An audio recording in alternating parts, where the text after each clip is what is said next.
सो hey everyone, आज हम बात करेंगे कुशाल टंडन के बारे में। इनके ऊपर आरोप है कि he cheated to Shivangi Joshi और अपना सरकास्टिक बिहेवियर ऐसा दिखा रहे हैं जैसे कि सारी गलती तो बेचारी शिवांगी की ही है। से इस कुशाल टंडन का ईगो इतना बड़ा है ना कि अगर वो किसी लड़की को कंट्रोल या मैनिपुलेट नहीं कर पा रहा है तो वो उस पर्सन को बुली करेगा, फिर वो चाहे उम्र में उससे कितनी ही छोटी क्यों ना हो। अब आप डॉली को ही देख लो, वो उसको इसलिए बुली कर रहा है क्योंकि वो उसके हाँ में हाँ नहीं मिला रही, जबकि डॉली उससे 15 साल छोटी है। अब फैंस के लिए ये सब बहुत ज्यादा शॉकिंग है। हालांकि ओवर द ईयर्स कुशाल को बहुत सारे हिट रियलिटी शोज में काम करने का मौका मिला, जिसकी वजह से लोग उसे बहुत ज्यादा पसंद करते थे। बट उसकी इस पर्सनैलिटी सेट को देखने के बाद फैंस उनसे बहुत ज्यादा डिसअपॉइंटेड। तो अभी जिन्हें नहीं पता, लॉकअप के शो में हाल ही में श्रेया काला ने एक बहुत बड़ा सीक्रेट रिवील किया है। उन्होंने बताया है कि कुशाल उस समय उनको मैसेज करता था जबकि वो शिवांगी के साथ रिलेशनशिप में था। मतलब कुशाल बाबू एक तीर से दो निशाने मारने की कोशिश कर रहा था। एक तरफ तो शिवांगी को डेट कर रहा था और दूसरी तरफ की श्रेया काला को मैसेज पे मैसेज किया जा रहा था। टीवी सीरियल बरसाते में काम करने के बाद दोनों के बीच में नजदीकियां बहुत बढ़ी। फैंस ने उनको ऑफलाइन और ऑनलाइन दोनों तरीके से बहुत पसंद किया। जब शो स्टार्ट हुआ था तो उस समय शिवांगी की 25 ईयर्स थी और कुशाल की एज 36 ईयर थी, तो दोनों के बीच में लगभग 13 साल का डिफरेंस है। 2025 में इन दोनों का ब्रेकअप हो गया। ब्रेकअप क्यों हुआ इसका रीजन तो कुछ खास क्लियर नहीं है,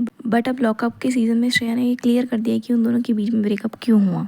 अब इन सब बातों से ये पता चलता है कि कहीं ना कहीं थर्ड पर्सन की एंट्री ही थी जो इनके ब्रेकअप का कारण बनी। अभी लॉकअप सीजन देख रहे होंगे, वो ये बातों समझ गए होंगे कि शिवांगी श्रेया से फ्रेंडशिप करने की सोच रही थी, बट फैंस को ऐसा लगता है कि श्रेया कुछ ज्यादा खास इंटरेस्टेड है नहीं। तो फिर शिवांगी इतना क्यों श्रेया को पुश कर रही है फ्रेंडशिप के लिए? देखो, पॉइंट बहुत ज्यादा सिंपल है। जिस बात को शिवांगी ने सबसे ज्यादा छुपाने की कोशिश करी कि वो कुशाल टंडन को डेट करिए, वही खुलासा सबसे पहले श्रेया ने लॉकअप के सीजन में कर दिया। शो में श्रेया ने इस बात की पुष्टि की कि कुशाल उनको शो के प्रोमो के बाद एक मैसेज किया करता था कि हाय आप कैसी हो, I see your profile and so on, जबकि वो उस समय शिवांगी को डेट कर रहा था। हालांकि उस समय ये बात श्रेया को नहीं पता थी कि वो शिवांगी को डेट कर रहा है, वो तो श्रेया किसी और को डेट करी थी, तो इस वजह से उन्होंने इस बात को यहीं खत्म करने की सोची। श्रेया के इन पॉइंटों से ये तो समझ में आता है कि कुशाल एक नंबर का दोगला टाइप का पर्सन था। एक लड़की को डेट करने के बावजूद भी दूसरी लड़की को मैसेज पे मैसेज किया जा रहा था। बाकी हम तो नायरा को बस यही बोलना चाहेंगे, प्लीज बी स्ट्रॉन्ग। आपको आपकी लड़ाई खुद लड़नी पड़ेगी क्योंकि आखिरकार हो तो आप एक शेरनी।